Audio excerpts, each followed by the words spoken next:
So for instance, I'm somebody who doesn't I'm not a morning person, alright. So I have difficulty when I wake up. I'll twist and turn and all those things before I wake up. My husband wakes up early and he vows, getting ready to go to work, and I'm like, babe, will you eat? Then he says that yes, and I'm like, Abba, won't you fast today, babe? Fast, yeah, fast. The Lord said we should. This thing doesn't go except by prayer, but the Lord said we should fast or fast.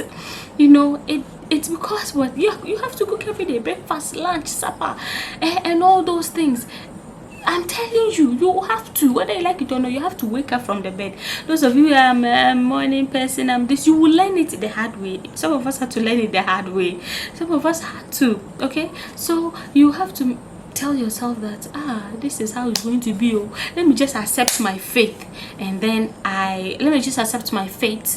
then continue with it that way. Sometimes in the evenings I am doing something, and he will be like, babe, what will I do? I'm like, what will I eat? And I'll be like, babe, go and do mashke. I'll be like, please go and do mashke, eat. You'll be like, I don't want mashke, I want food, So that is it. Cooking, you will never you cook, and you might think that you will eat out, but how many times in a week will you eat out, my sister?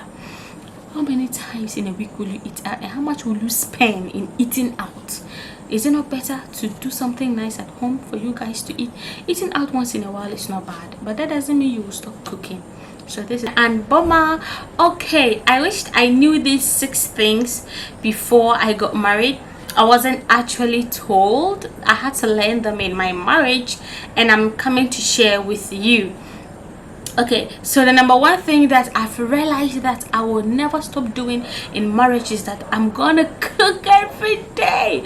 I'm going to cook every single day of my life. Okay, so I'm somebody who loves cooking. Yes, I love to cook a lot of dishes, this and that, but I did not know that I will do it out of duty, not actually out of love. There will be times that you will be so tired that your spouse will just come, babe, I'm hungry, I want to eat this, I want to eat that. And my dear single sisters, as you're about to go into marriage, the best answer your spouses will give to you is, I don't know what to eat. And it is your headache to not think about what they love to eat and even prepare for them. They are hungry, they don't know what they want. You will have to think about what they want to prepare for them. So my advice to single sisters is that just know very well that you're going to be cooking every day of your life. Once you are a single sister, you close from work, you get to the house, you can just prepare some tea, fry some egg and eat. You can cook some oats, you can just do something light, or take some yogurt or anything, fruits, but you cannot marry somebody's son and then starve them just because you do not want to cook. So put it up in your mind that you will do things that you do not want to do. You will cook, okay? You will cook until you're tired, unless you're sick. I have a great husband by the grace of God who is a very good cook. So sometimes I'm lucky, okay, that he's able to cook on certain days I am not able to, but it doesn't mean that he's going to take care of everything. It means I'm a woman and it's my sole responsibility to take care of him and the family. So as single sisters, you will cook. You will cook. You cook. So better learn how to cook. Go to YouTube and any place you can, get varieties of food, learn how to cook them. Then you'll be able to surprise your husband as and when it so demands. The second thing I want to talk about is washing and cleaning and doing all kind of home duties. You will never finish doing them. There is no time or a week or a month that you think that I'm okay. You might think that once I get married I'm going to have a maid, but it's not even easy getting the right maid to come and stay with you. And I don't have a maid, and I'm thankful for that. God has given me the grace and the strength to do what I have to do. But if you are somebody who do not have that strength because you're a career woman, your job demands this and that, you might be bringing in a maid, and that is not an easy thing to do. But as single sisters, you just have to know that there's sole responsibility of keeping your home. So I got to know that what I'm now married, so I'm going to be taking care of everything in this house. I'm going to be managing the home, making sure that there's always food, there is this, there is that. You know, you will never get tired of doing that. You cannot call your husband to come and sit down and then you'll be writing the list of ingredients with him.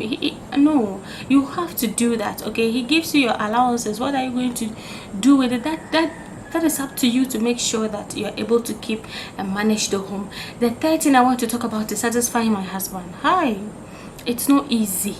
It is not easy satisfying him both in bed and in all other areas. You have to know very well that I am now married, this is my husband, what can I do to make him happy? It means that I have to live my life pleasing him all the time.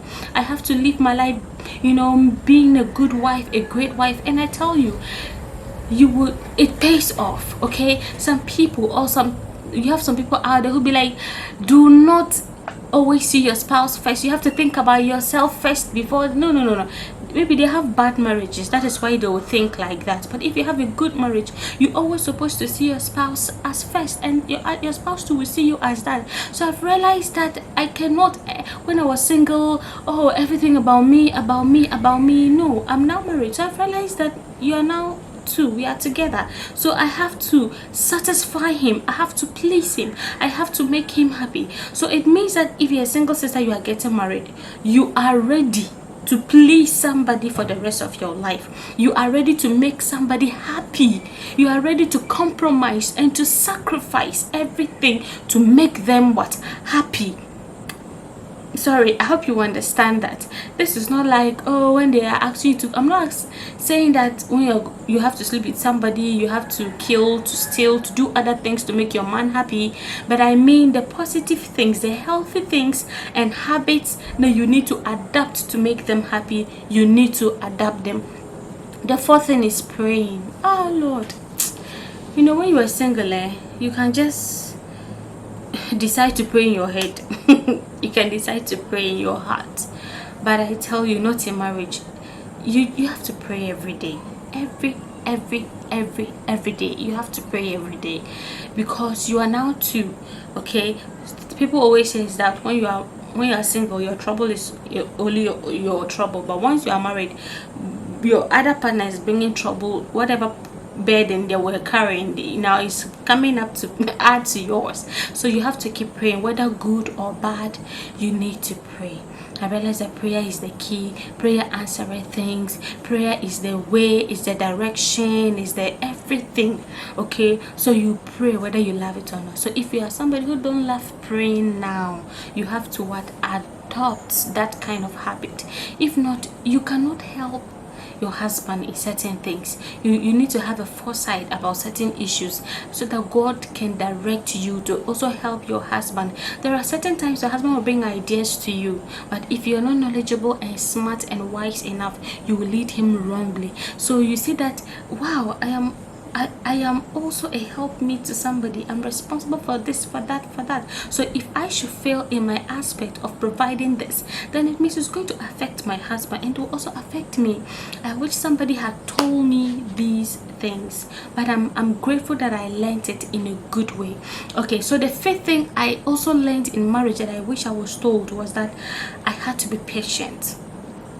Sisters, those who are yet to get married, you have to be patient with your spouses.